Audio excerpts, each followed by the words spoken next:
प्योत्र देमेनोविच ऑस्पेंस्की यानी पीडी ऑस्पेंस्की एक Russian philosopher थे जो 20th सेंचुरी के अर्ली ईयर्स में फिलोसफी और एसोटेरिक थॉट के बड़े नाम बने।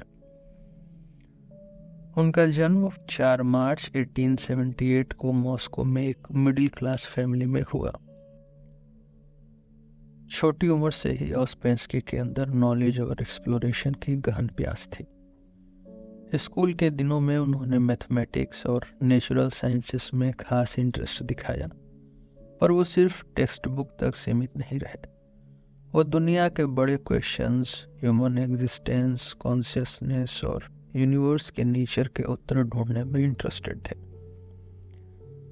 एजुकेशन के बाद उन्होंने एक जर्नलिस्ट के रूप में काम करना शुरू किया, जहां उनका फोकस कल्चरल और साइंटिफिक इश्यूज पर था। जर्नलिज्म उनके लिए एक मीडियम था अपनी क्यूरियोसिटी को सेटिस्फाई करने का और नए आइडियाज एक्सप्लोर करने का।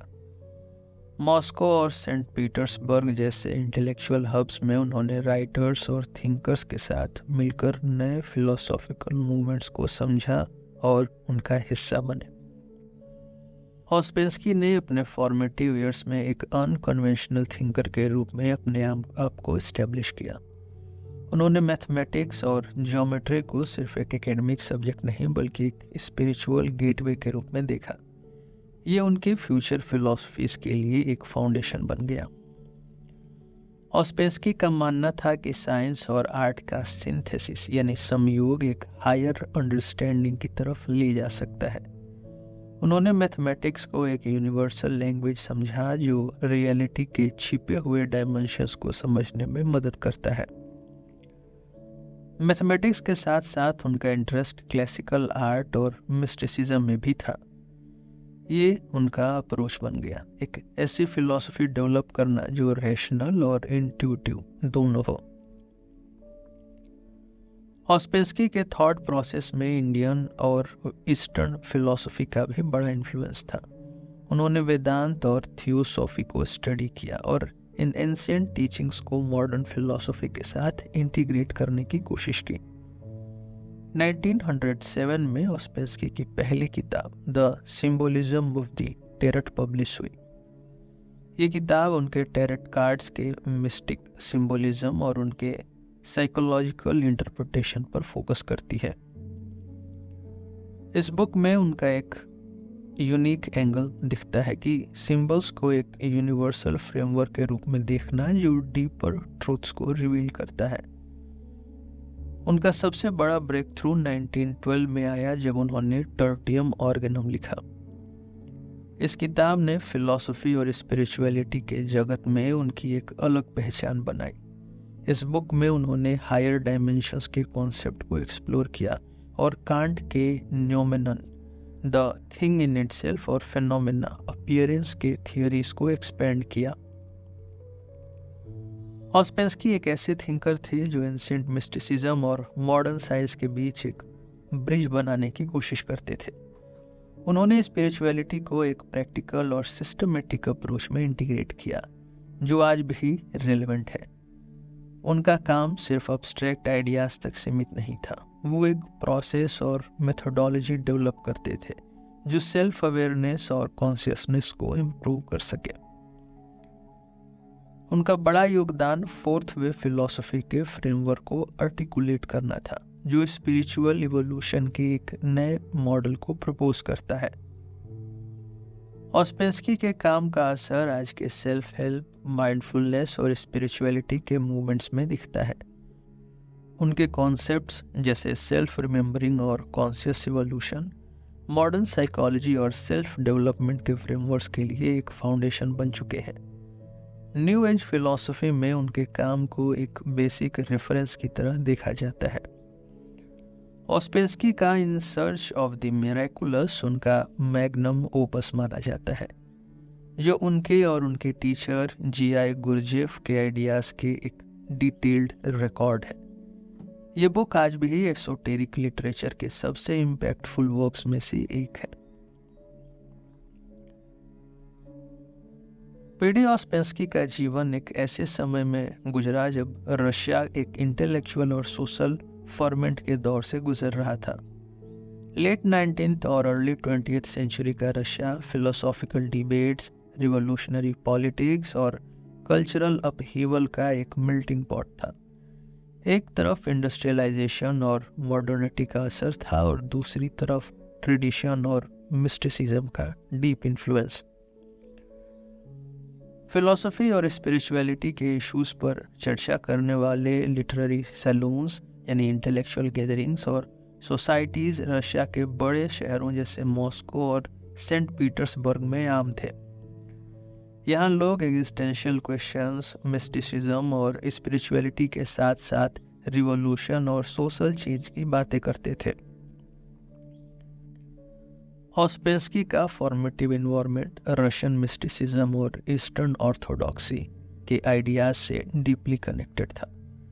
रशियन मिस्टिसिज्म एक ऐसी सोच थी जो रैशनैलिटी से परे जाके फेथ और इनर एक्सपीरियंस को समझने की कोशिश करती थी।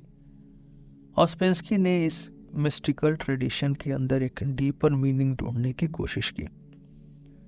ईस्टर्न ऑर्थोडॉक्सी के रिचुअल्स और प्रैक्टिसेस जैसे कंटेम्पलेशन और स्पिरिचुअल सिंबोलिज्म उनके इनिशियल थॉट्स पर डायरेक्टली असर डालते हैं। ये प्रैक्टिसेस स्पिरिचुअलिटी के लिए एक एक्सपीरियंशियल यानी अनुभव प्रधान अप्रोच को प्रमुख बनाते हैं, जो बाद में ऑस्पेंस्की के कॉन्सेप्ट्स जैसे सेल्फ रिमेम्बरिंग में दिखाई देता है। ये समय सिर्फ फिलोसॉफिकल एक्सप्लोरेशन का ही नहीं था, ये एक पॉलिटिकल अवेकनिंग का भी समय था। रशियन रिवॉल्यूशन के सीड्स इसी दौर में बोए गए थे।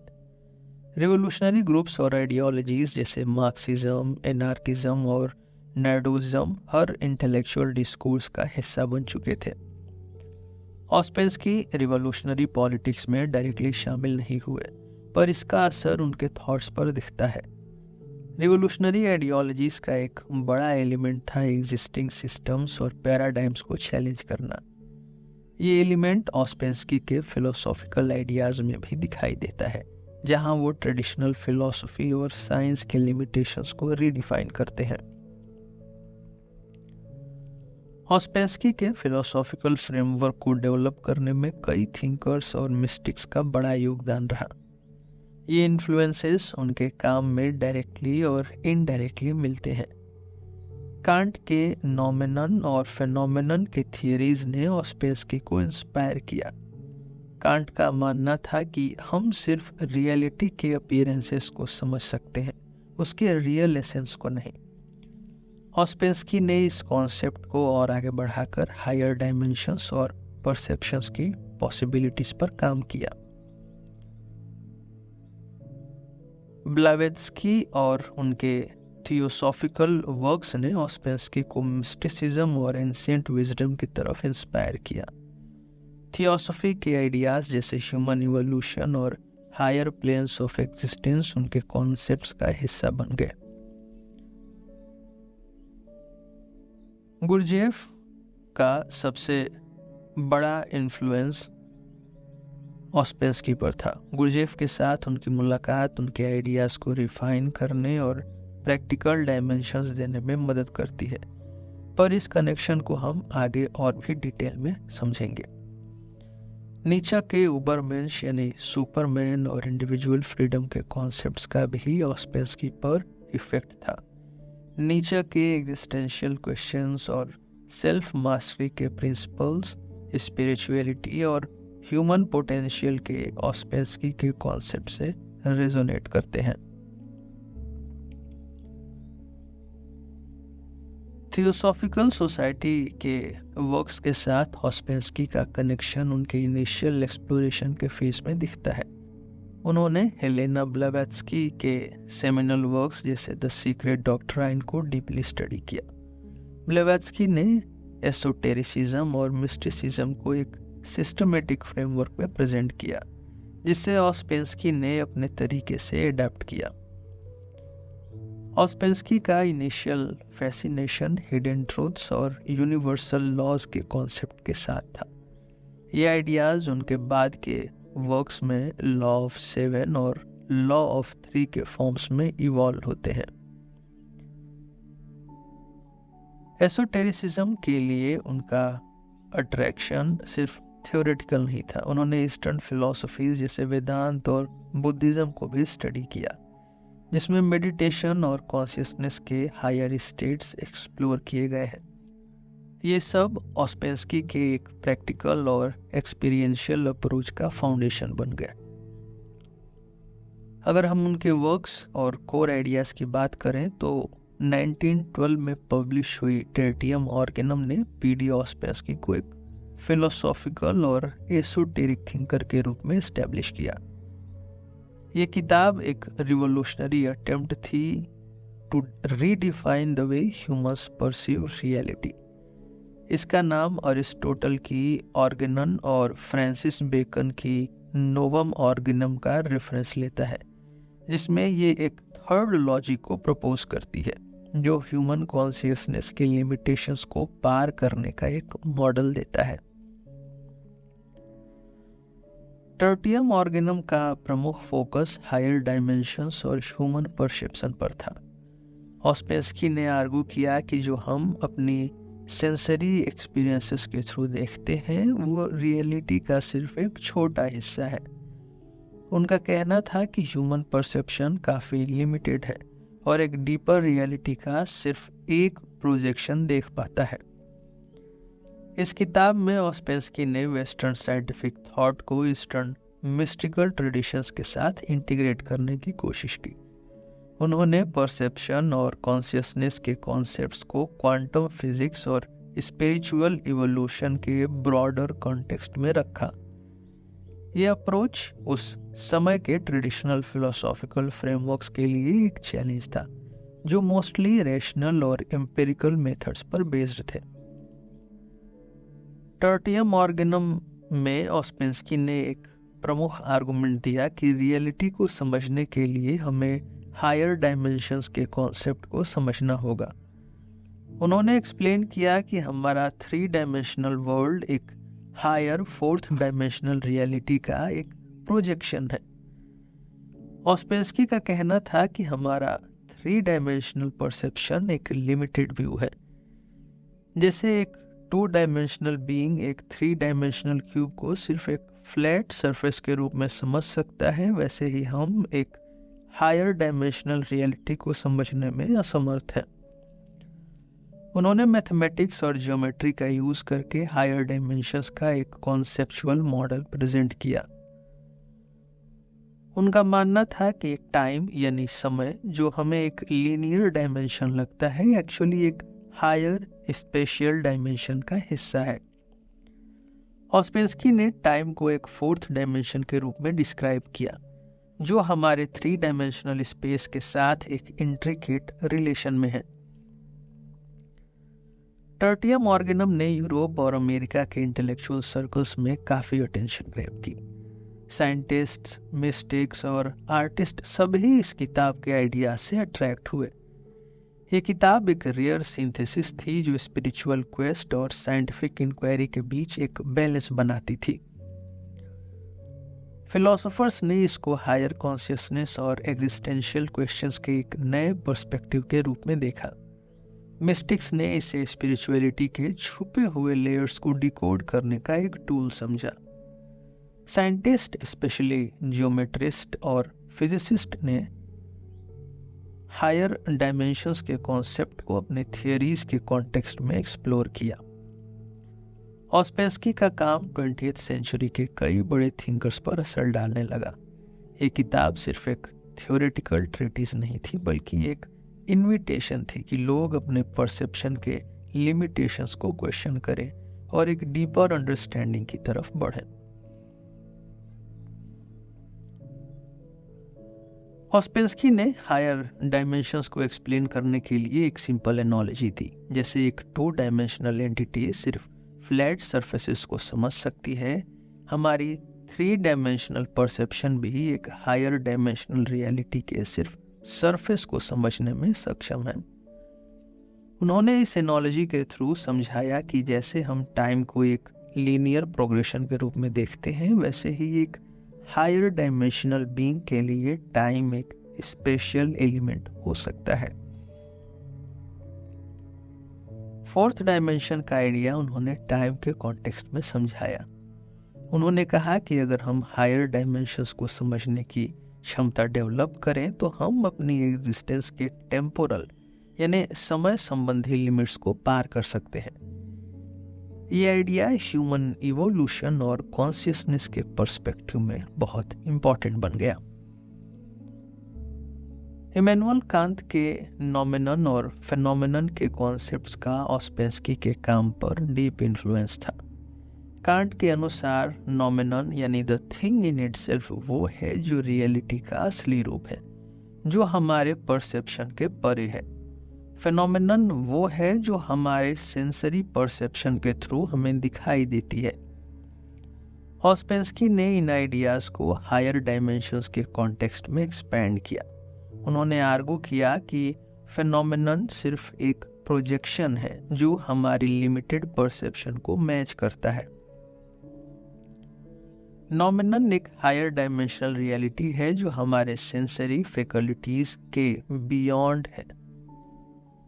उनका काम कांट के आइडियाज को एक डायनामिक और एक्सपीरियंशियल फ्रेमवर्क में रखने की कोशिश करता है। 1915 यानी 1915 में पीडी ऑस्पेंस्की की मुलाकात हुई एक एनिग्मेटिक टीचर और मिस्टिक जीआई गुरजेव से।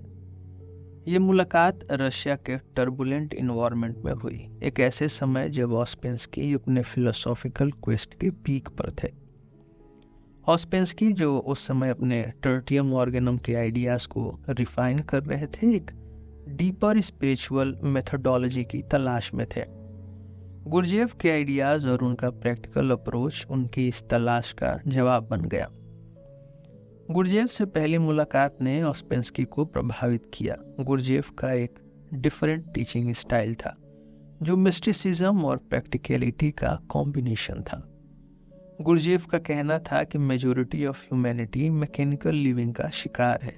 लोग अपने आप को समझने और कॉन्शियसली जीने की कैपेसिटी खोए हुए हैं। ऑस्पेंस्की को ये आइडिया इमीडिएटली अपील किया क्योंकि ये उनके खुद के कंक्लूजन से मिलता था।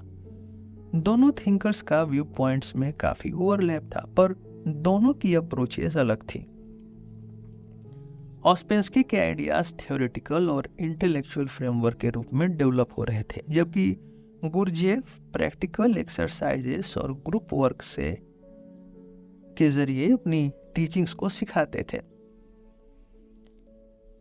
अगर सिमिलैरिटीज की बात करें तो दोनों थिंकर्स कॉन्शियसनेस और स्पिरिचुअल इवोल्यूशन के इम्पोर्टेंस को समझते थे। दोनों का मानना था कि ह्यूमन बीइंग्स अपने ट्रू पोटेंशियल को सिर्फ कॉन्शियस एफर्ट्स के जरिए ही अनलॉक कर सकती है। गुरजेव और ऑस्पेंस्की दोनों ने मल्टी डायमेंशनल रियलिटी और यूनिवर्सल लॉज जैसे लॉ ऑफ 7 और लॉ ऑफ 3 पर काम किया। वहीं अगर डिफरेंसेस की बात करें तो ऑस्पेंस्की के काम में एक इंटेलेक्चुअल और थ्योरेटिकल क्लैरिटी थी, जबकि गुरजेव का फोकस एक्सपीरियंशियल लर्निंग और प्रैक्टिकल मेथड्स पर था। ऑस्पेंस्की एक सिस्टमेटिक और लीनियर प्रोग्रेशन में बिलीव रखते थे, जबकि गुरजेव का टीचिंग स्टाइल फ्लूइड और एट टाइम्स क्रिप्टिक भी था।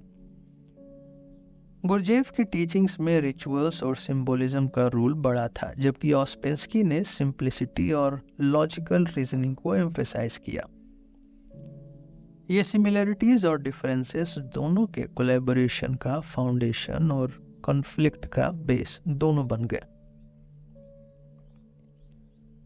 गुरजेव ने अपनी टीचिंग्स को फोर्थ वे फिलॉसफी का नाम दिया। ये फिलॉसफी ट्रेडिशनल स्पिरिचुअल पाथ्स, फकीर यानी फिजिकल डिसिप्लिन, मंक यानी डिवोशन और योगी यानी इंटेलेक्चुअल अंडरस्टैंडिंग के अल्टरनेटिव्स को कंबाइन करती थी। गुरजेव का कहना था कि फोर्थ वे मॉडर्न लाइफ के लिए ज़्यादा प्रैक्टिकल और एक्सेसिबल है, क्योंकि इसमें कोई एक्सट्रीम विड्रॉल या सेक्रीफाइस की जरूरत नहीं है। सेल्फ रिमेम्बरिंग फोर्थ वे का कोर कॉन्सेप्ट है। इसका मतलब है अपने एक्शंस और थॉट्स के हर पल कॉन्शियस होना। गुरजेव और ऑस्पेंस्की दोनों का कहना था कि ह्यूमन बीइंग्स मैकेनिकल पैटर्न्स में जीते हैं, बिना अपने एग्जिस्टेंस के अवेयर हुए। सेल्फ रिमेम्बरिंग एक प्रैक्टिस है जो कॉन्शियसनेस के हायर स्टेट्स तक पहुंचने का एक टूल बन सकती है। फोर्थ वे का फोकस ह्यूमन पोटेंशियल को कॉन्शियसली इवॉल्व करना है। ऑस्पेंस्की का एम्फेसिस था कि हर इंडिविजुअल अपने अंदर एक हायर सेल्फ कैरी करता है, जिसे सिर्फ अवेयरनेस और डिसिप्लिन्ड एफर्ट्स के जरिए एक्टिवेट किया जा सकता है। ऑस्पेंस्की गुरजेफ के सबसे इम्पोर्टेंट स्टूडेंट्स में से एक बन गए। उन्होंने गुरजेफ के कॉम्प्लेक्स टीचिंग्स को आर्टिकुलेट और रिफाइन किया। उन्होंने इन टीचिंग्स को अपनी क्लासेस और लेक्चर्स के माध्यम से यूरोप और इंग्लैंड में स्प्रेड किया। ऑस्पेंस्की ने गुरजेफ के आइडियाज को सिस्टमेटिकली डॉक्यूमेंट किया और उनका एक कोहेरेंट फ्रेमवर्क बनाया। इन सर्च ऑफ द मिरेकुलस उनकी सबसे इम्पोर्टेंट किताब बनी, जो फोर्थ वे के कॉन्सेप्ट्स को एक्सेसिबल बनाती है। In search of the miraculous P D Ouspensky का एक सेमिनल वर्क है, जो उनके और जी.आई. गुरजेफ के बीच के फिलोसॉफिकल रिलेशनशिप को समराइज करता है। ये बुक गुरजेफ के टीचिंग्स का एक डिटेल्ड रिकॉर्ड है, जो ऑस्पेंस्की ने अपने पर्सपेक्टिव और क्लैरिटी के साथ प्रेजेंट किया है। इस बुक का subtitle fragments of an unknown teaching उस एसोटेरिक नॉलेज का रेफरेंस देता है जो ट्रेडिशनल विजडम और प्रैक्टिकल मेथड्स का सिंथेसिस है। ऑस्पेंस्की ने एक्सप्लेन किया कि मेजॉरिटी ऑफ ह्यूमैनिटी एक स्लीप स्टेट में जीती है। इसका मतलब है कि लोग अपने एक्शंस, थॉट्स और फीलिंग्स के लिए कॉन्शियस नहीं होते। अवेकनिंग का मतलब है अपने आप को डीपली ऑब्जर्व करना और इस मैकेनिकल एग्जिस्टेंस से बाहर निकलना। ये प्रोसेस सेल्फ रिमेम्बरिंग और कॉन्शियस एफर्ट्स के थ्रू होता है। सेल्फ नॉलेज का कॉन्सेप्ट फोर्थ वे के कोर में है। ऑस्पेंस्की कहते हैं कि अपने अंदर के कॉन्ट्रडिक्शंस और ऑटोमेटिक पैटर्न्स को समझना पहला स्टेप है ट्रू फ्रीडम की तरफ। यह प्रैक्टिस एक इंडिविजुअल को अपने स्ट्रेंथ्स और वीकनेसेस का एक क्लियर व्यू देती है, जो इनर ग्रोथ के लिए ज़रूरी है। In search of the miraculous में ऑस्पेंस्की ने यूनिवर्स के दो फंडामेंटल लॉज का जिक्र किया है, लॉ ऑफ 7 और law of 3। Law of 7 progression और साइकिल्स का प्रिंसिपल एक्सप्लेन करता है, जबकि लॉ ऑफ 3 फोर्सेस के इंटरप्ले को समझाता है जो हर इवेंट या फेनोमेनन में प्रेजेंट होती है। ऑस्पेंस्की का द सिस्टम एक स्ट्रक्चर्ड फ्रेमवर्क है जो फोर्थ वे के प्रिंसिपल्स को एक्सप्लेन करता है। इस फ्रेमवर्क में यूनिवर्सल लॉज, ह्यूमन नेचर और कॉन्शियस एफर्ट्स के कॉन्सेप्ट्स को सिस्टमेटिकली अरेंज किया गया है। लॉ ऑफ 7 ये लॉ साइकिल्स और इंटरप्शंस के प्रिंसिपल्स को डिफाइन करता है। ऑस्पेंस्की कहते हैं कि कोई भी प्रोसेस अपने आप में लीनियर नहीं होता। इसमें हमेशा इंटरप्शंस होते हैं जो इसके फ्लो को चेंज करते हैं। लॉ ऑफ 3 यूनिवर्स के हर इवेंट में 3 फोर्सेस का इंटरप्ले डिफाइन करता है, एक्टिव, पैसिव और न्यूट्रलाइजिंग। ये फोर्सेस एक साथ मिलकर हर प्रोसेस को ड्राइव करती हैं, चाहे वो नेचुरल हो या ह्यूमन मेड। अगर और भी दूसरी राइटिंग्स की बात करें तो ऑस्पेंस्की ने a new model of the universe 1931 में लिखा। ये किताब एसोटेरिसिज्म और साइंस का एक कॉम्पेरेटिव स्टडी है। इसमें ऑस्पेंस्की ने टाइम, स्पेस और हायर डायमेंशंस के कॉन्सेप्ट को एक्सप्लोर किया है।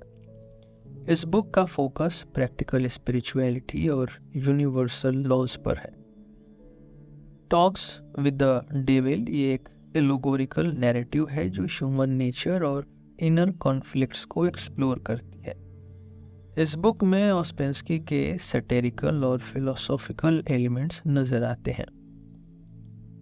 The psychology of man's possible evolution ये बुक फोर्थ वे के साइकोलॉजिकल एस्पेक्ट्स पर फोकस करती है। इसमें कॉन्शियसनेस और ह्यूमन पोटेंशियल के इवोल्यूशन को डिस्कस किया गया है। रशिया छोड़ने के बाद ऑस्पेंस्की ने इंग्लैंड को अपने टीचिंग्स के लिए एक बेस बनाया। यहाँ उन्होंने अपने लेक्चर्स और डिस्कशंस के जरिए फोर्थ वे फिलॉसफी को आर्टिकुलेट करना शुरू किया। उनका अप्रोच स्ट्रक्चर्ड और इंटरैक्टिव था, जो थ्योरेटिकल क्लैरिटी और प्रैक्टिकल एप्लीकेशन के बीच एक बैलेंस बनाता था। ऑस्पेंस्की की टीचिंग्स और मेथड्स के अपने क्रिटिक्स भी हैं। ये क्रिटिक्स उनके आइडियाज़ और टीचिंग स्टाइल के प्रैक्टिकलिटी और यूनिवर्सलिटी पर फोकस करते हैं। क्रिटिक्स का कहना था कि ऑस्पेंस्की के कुछ कॉन्सेप्ट्स अननेसेसरीली कॉम्प्लेक्स हैं और बिगिनर्स के लिए डिफ़िकल्ट हो सकते हैं।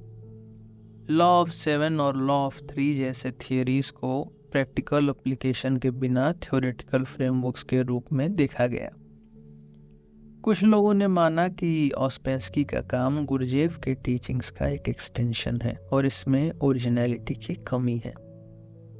ये क्रिटिक उनके आइडियाज़ की यूनिक कंट्रीब्यूशन को अंडरमाइन करता है, जो गुरजेफ के फ्रेमवर्क्स को रिफाइन और एक्सपेंड करते हैं। ऑस्पेंस्की की क्लासेस और राइटिंग्स एजुकेटेड और इंटेलेक्चुअली क्यूरियस ऑडियंस के लिए एक्सेसिबल थी, पर उनका लैंग्वेज और टोन उन लोगों के लिए डॉन्टिंग हो सकता है जो एसोटेरिसिज्म के नए स्टूडेंट्स हैं।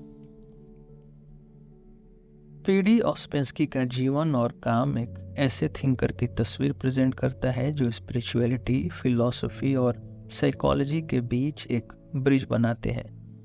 उन्होंने ट्रेडिशनल फ्रेमवर्क्स को चैलेंज किया और एक नई अंडरस्टैंडिंग प्रपोज की जो ह्यूमन कॉन्शियसनेस और रियलिटी के नेचर को रीडिफाइन करती है। ऑस्पेंस्की ने हायर डायमेंशंस और यूनिवर्सल लॉज जैसे कॉन्सेप्ट्स के जरिए एक ऐसी फिलॉसफी डेवलप की जो ट्रेडिशनल साइंस और मिस्टिसिज्म के बीच के गैप को ब्रिज करती है। उनका काम रियलिटी के छुपे हुए एस्पेक्ट्स को एक्सप्लोर करने की एक सिस्टमेटिक मेथोडोलॉजी प्रोवाइड करता है।